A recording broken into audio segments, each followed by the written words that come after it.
Hello, friends. Robert Bevan here, author of the Caverns Creatures series of comedy, fantasy novels, and short stories. With me is Sam West, and today we're breaking down our picks for the top 5 and one worst. What are we on? Level 3 Ranger spells. Precisely. Woohoo! Oh yeah. This is where I really think it starts to show, oh man, Rangers don't get that great of a selection, huh? Yeah, level 3 is supposed to be. Well, I mean, for full casters, level 3 is this big turning point where we break into some power spells, and it's weird. Like these are the same spells on other lists. They come later for Rangers, and I don't know. These are like the least game-changing selection of spells of all third level spells I've seen. I think. Yeah, I mean, we're always gonna feel like at 9th level getting 3rd level spells. I mean, that happened 4 levels ago, right? Like Revivify's been on the table since clerics got the 5th level, and all of the fireballs and fly and haste, that's all been readily available for other classes by this point. Those are the big ones you think of when you think third level: fireball, fly, haste. None of them are on the ranger list. Yeah, well, there's one that I do think is one I think of at least, just because giant owls are obnoxious. But we'll get to it when we get to it. All right, how easy of a time did you have choosing a top 5 from this list? You were with me when I did it, and I struggled to get through the 5th one. I was like, I got 4. Now what? Oh, I had an easy 3, and I'm looking at I don't put mine in order, but I got 3 at the top. Those were easy picks. I cannot believe the 4th one made my list.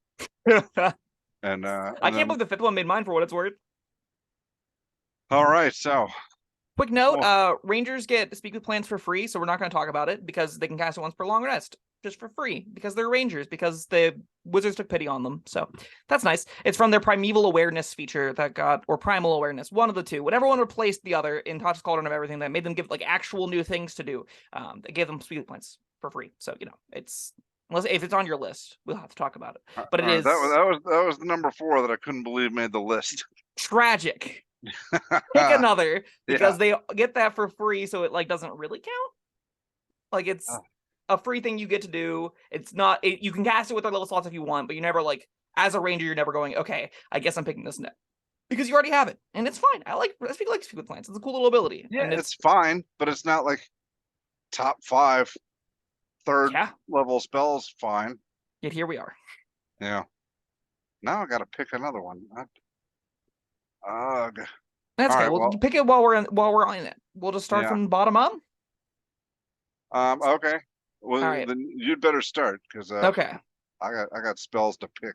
My number 5 is one I am not sure would ever make a top 5 on the other 2 lists it could, but I'm gonna put Meld into Stone as my 5th best 3rd level ranger spell, which is tough for me.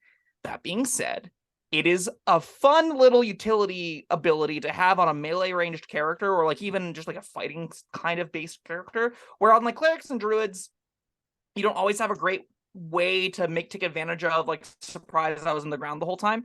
Rangers can just be pop out of the ground, stab, or pop out of the ground. You're getting chased down, you jump into a rock, you hide there, they pass by you, pop out, shoot them from behind, and keep running the other direction. It's a neat little skirmisher tool. It being an action to do is a bit costly for what it actually gives you. It's basically just a single person version of, I like to consider it a rope trick, where you're okay, I'm not here right now, and I can be not here for 8 hours if I want to be. Non-concentration effect, which means you can have your hunter's mark up still while you do this, which is a big boon to it. It's also a ritual spell that doesn't matter for rangers, but if you pick up the ritual caster feat or something, that's another little boon to it as well. I think it's pretty reasonable. I looked at it and I chose Speak with Plants over it. The reason is I don't know if you're gonna if you're gonna be around stone enough to get a bunch of use of it, and I don't know how often you're gonna want the effect. That's the one I'm more of. I don't know how much you're going to actually want this effect. This very much is the kind of thing where it's, well, if you are being chased by goons and you turn a corner and you want a way to become invisible, this is a way to do it, I guess, kind of technically. But, it isn't, by any stretch of the imagination, a particularly It's not an effect I'm using every single long rest. Now, fortunately, originally get like one learned spell when they level up, so that you don't have to take this one if you don't want to. I do think you can get some use out of it though over the course of campaign, and it will be like once per adventure, but once per adventure is good enough to make a top 5 whenever these are its competition. So Okay. All right. Well, I guess that's how I'll go. All right. I'll start with the ones that I wasn't so sure about. I picked Asher Dallen's Stride. I don't know if that is better than Belden to Stone, but that was my other consideration for my number 5. I chose it just for the fun factor.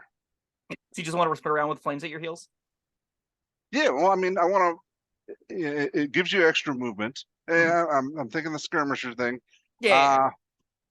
Like even if you don't want to leave somebody's threat range, you don't want to get attacks of opportunity, you can scoot like from here to here, burn them a bit, and then attack. Sure. Or if you're ranged, you can just go vroom, run right by them and then shoot them. All sorts of silly fun. Yeah, absolutely. This goes on the character. Like, I think if you're building a ranger that has mobile, this seems like a no-brainer, right? Where you're like, your objective is to run around and be like, I attack that person, I attack that person, I attack that person. You get like a little bonus damage there, a little bonus damage there, and you're zooming all over the place. And maybe you get like 4 extra d6s of damage. That's something.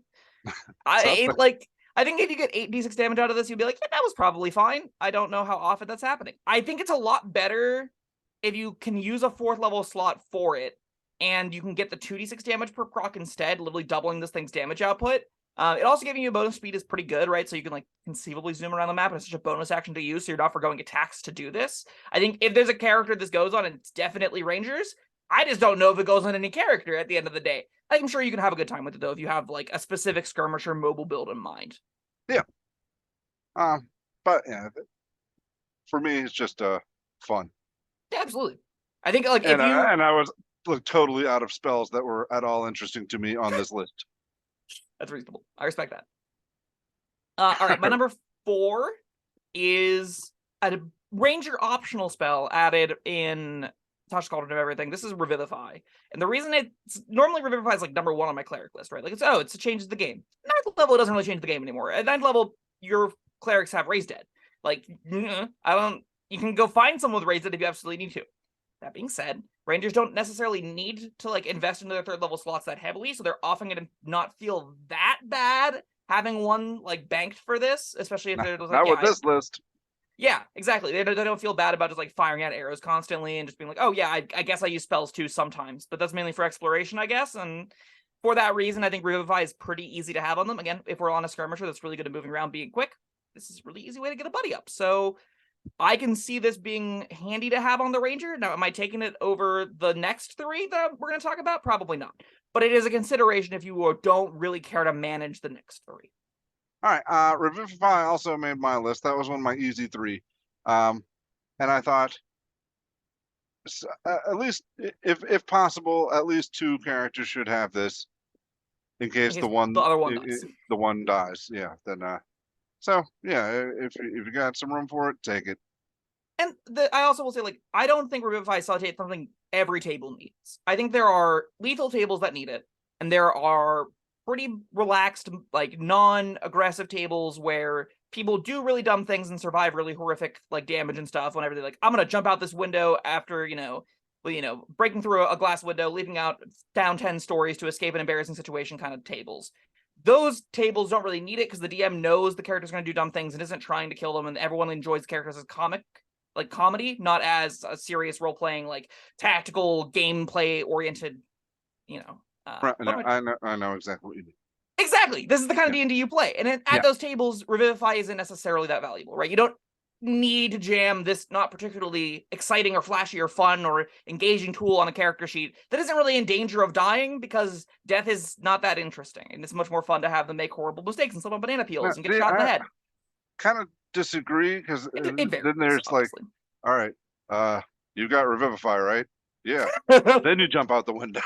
Sure. That's also a great use. For sure. Then you have like so I know you don't like Acquisitions Inc., but this is the stalwart cleric whose job it is to keep the other 2 absolute nonsense heads in line from, like, running around doing all their hijinks. I just don't like Jim's magic missile. Oh, okay. Gotcha. But yeah, I think Revivify is probably fine. Yeah. You don't need All it, right. but it can be good.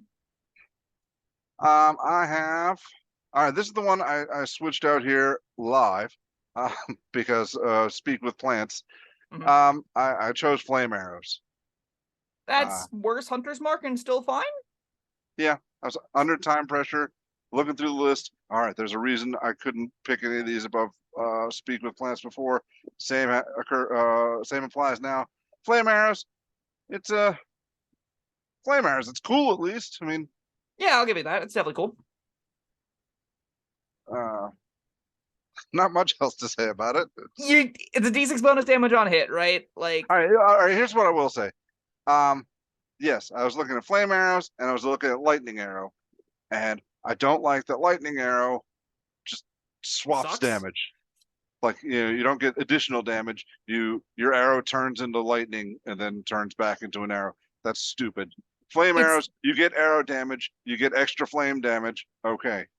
Yeah, like Lightning Arrow doesn't work at all with Sharpshooter. It doesn't work at all with a lot of the Right. more iconic abilities you'd expect it to work with, and that's not great, right? Like it replaces the damage to 48 lightning damage on hit, and because it's a spell attack, I don't believe, or essentially you make the attack as normal, but it takes the damage as a replacement instead of the normal weapon damage. The normal weapon damage, weapon's normal damage includes the Sharpshooter. I'm pretty sure. So like, it just doesn't work with that.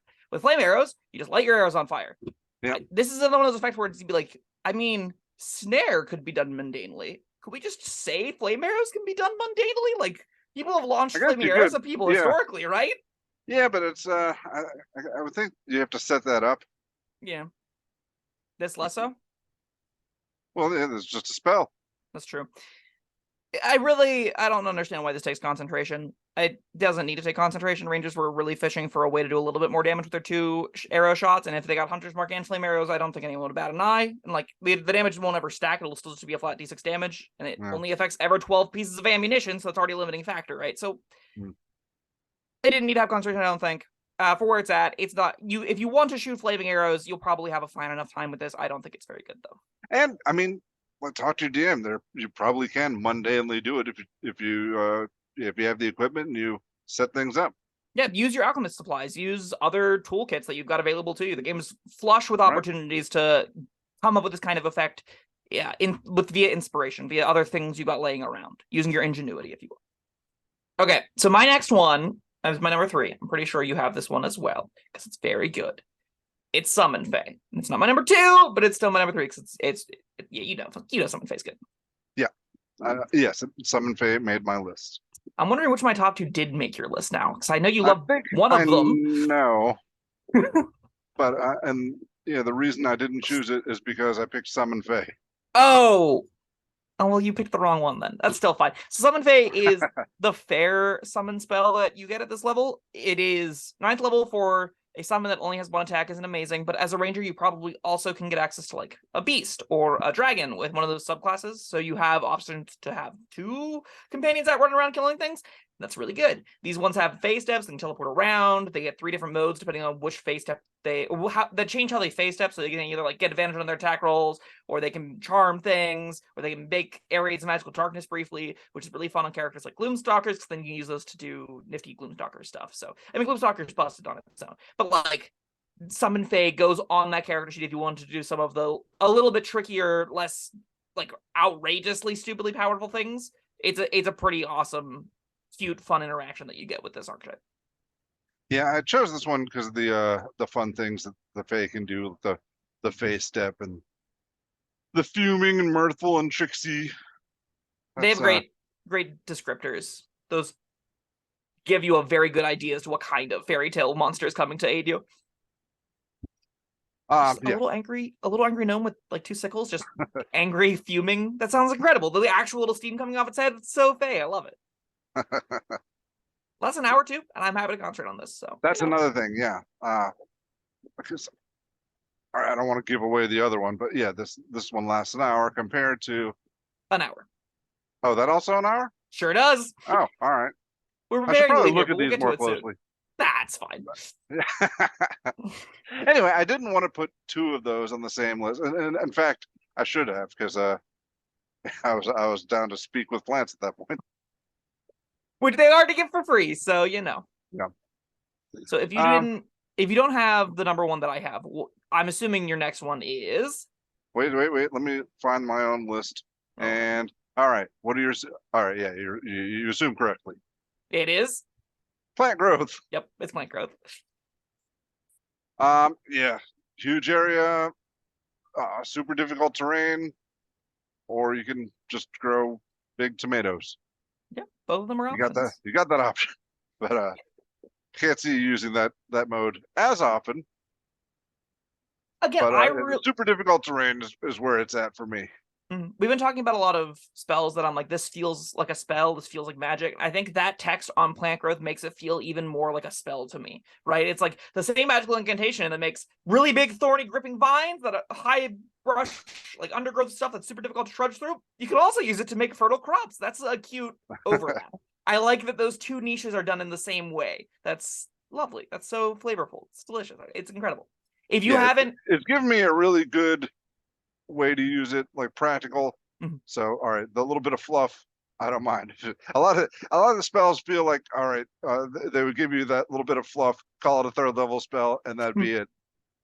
Yeah, some of these ranger ones are like that, well, including my worst, but we'll cover that shortly. For plant growth, if you haven't had an encounter go belly up because someone cast a plant growth, like a group of melee creatures like beasts or melee ranged bugbears or even zombies, other melee undead, plant growth just neuters them. Like, it just cuts off their ankles functionally because they're not going anywhere anytime soon. And on rangers, you have a longbow, so you're just popping shots after you put this thing 150 feet away from you, made a giant 100-foot radius centered area of super difficult terrain. Like, it's enormous. There'll be some encounters where this can't be used because there aren't plant matter. In encounters with plant matter, vegetation of any kinds, plant growth can just take over the encounter entirely. And I think that definitely justifies it being higher than Summon Fae on my list too. It's my number 2.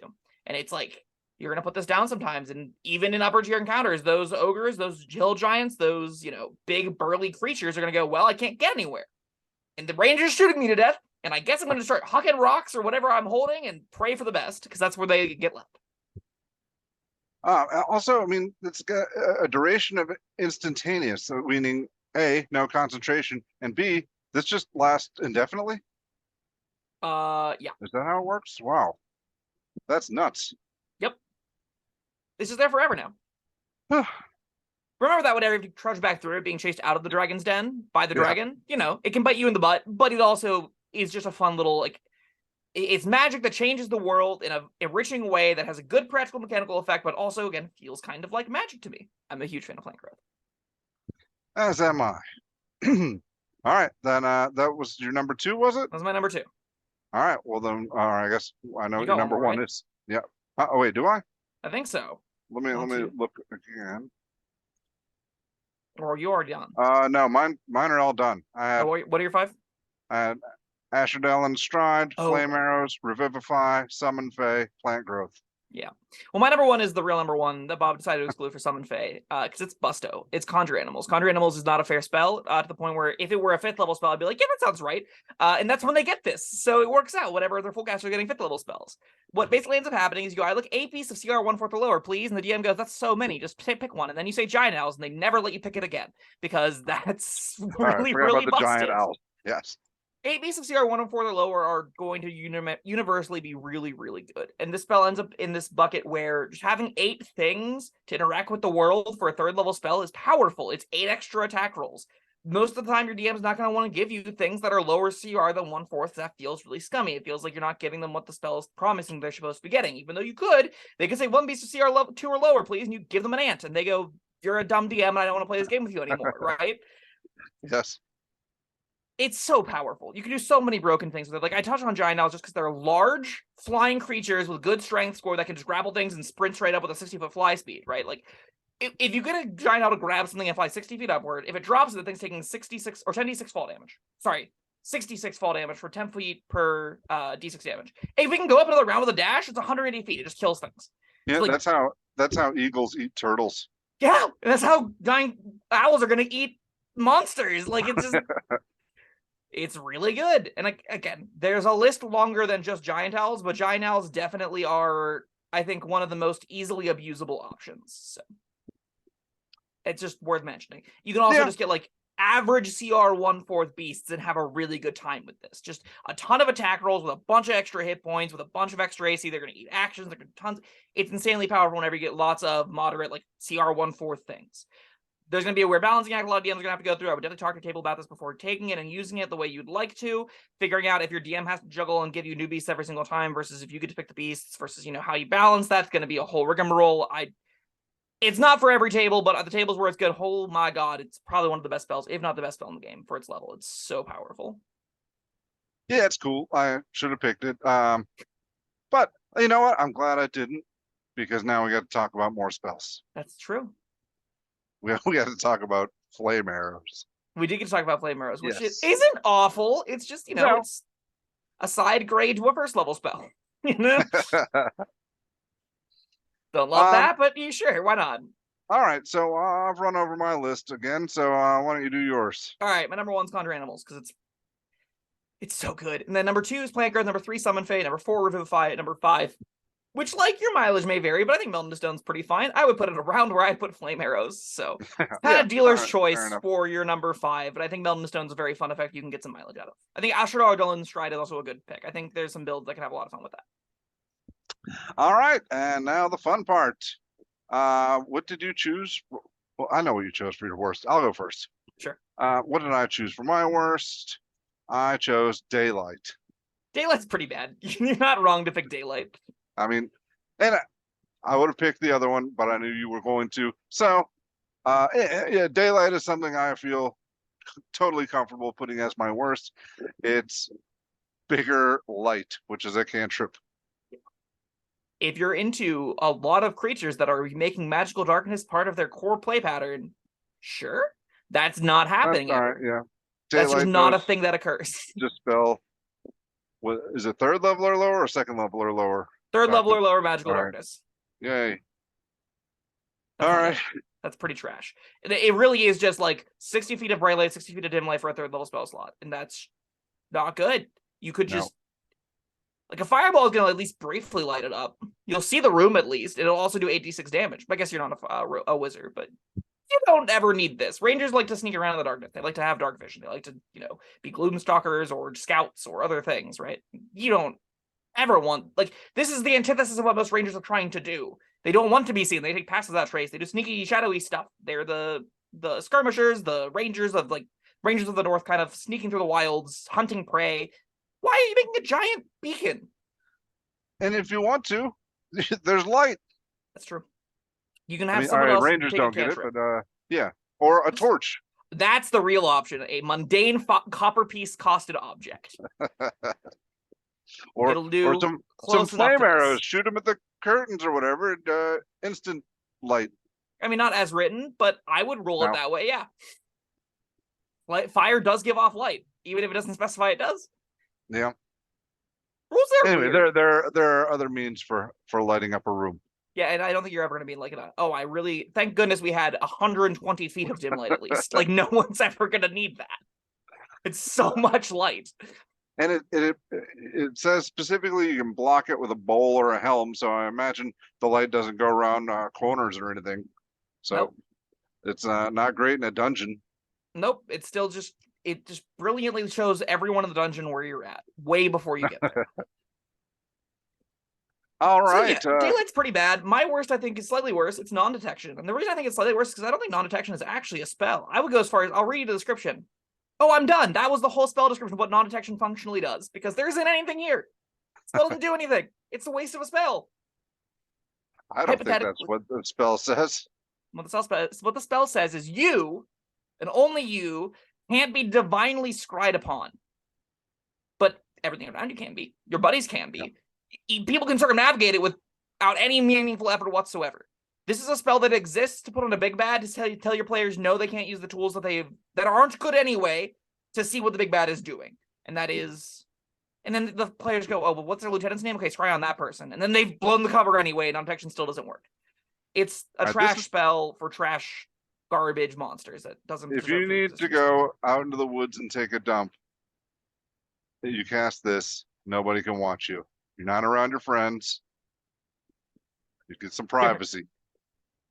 And more importantly, if when it comes to dividing and scrying effects, to have the information be useful that you're getting from it isn't easy. Like you're knowing when an important conversation is happening, knowing whenever certain things are being discussed, being able to triangulate where are whatever the people I'm scrying on, what is happening around them, that could be useful to me. That information isn't given, right? If you scry on the Lich and see they're deep underground reading, which is what Lich just spend a lot of time doing, you're like, oh, great, we can see it.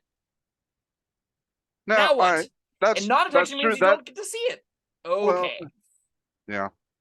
But for clairvoyance, that lasts like 10 minutes. Was that the one, right? Yes, that case 10 minutes cast and lasts 10 minutes. Right. All right, that's an issue. This, at least, you get 8 hours. Sure. 8 hours to not be noticed. Yeah. How exciting. I don't like playing at tables where the spell would matter, because you have to cast it like 8 times for it to do anything, and then if you stumble into somebody that, is a mole, this doesn't have text anymore. There's a bunch of blobs around them that can give all the information they need to. It's a headache. It's way overcosted. It doesn't deserve to exist in this game in its current form. Yeah, you won't get any arguments here. Just something that I would find boring. That's true, and I don't want to be a 5th level or 9th level character and get access to this and go, oh, I know what my 3rd level slots are going to be today. Non-detection of daylight. Oh yeah, the dynamic duo. If I want to be able to see my surroundings while I'm taking a dump, but I don't want anybody to see me. That's the combo right there. Wombo combo. All right. Well, there you go. That was our top 5 and 1 worst 3rd level ranger spells.